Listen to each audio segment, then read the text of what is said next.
નામથી આવો છો? ડાણું, મહારાષ્ટ્ર ડાણું. બરાબર. અને અગાઉ કેના માટે દ્વારકા મુખ્ય સંશોધન કેન્દ્રમાં આવ્યા હતા? મારા બેનને ટ્યુમર હતું 4.8નું. બરાબર. અને સારવારો કંઈ લીધી હતી ટ્યુમર પછી? આપણે અમૃત પુષ્પ લઈ ગયા હતા. બીજી કોઈ મેડિકલી સારવાર લીધી નથી? આ તો હોસ્પિટલમાંથી લીધું, ટાટા હોસ્પિટલ. બરાબર. શું સારવારો લીધી હતી?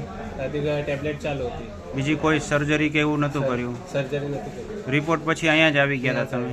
બરાબર. હાલ પાછો રિપોર્ટ કરાવ્યો અમારા કોર્સ પછી, શું ફેરફારો છે? અમને બધું નોર્મલ છે રિપોર્ટ. પાછો સિટી સ્કેન રિપોર્ટ કરાવ્યો? કરાવ્યું છે. એમાં ટ્યુમર બતાવે છે? એટલે ટ્યુમર ટૂંકમાં અમારા કોર્સથી ઓગળી ગયું છે, બ્રેન ટ્યુમર. ખૂબ સરસ. દર્દીનું આખું નામ જણાવો. મિતાલી રાજેશ ધોડી. અને તમારો મોબાઈલ નંબર જણાવો. 9158609800. બરાબર. કે બ્રેન ટ્યુમરવાળા દર્દીઓ તમારી પાસેથી પણ અમૃત પુષ્પ દ્વારકા કેન્દ્ર વિશે માહિતી મેળવી શકે, તો લોકોને એક સાચી દિશા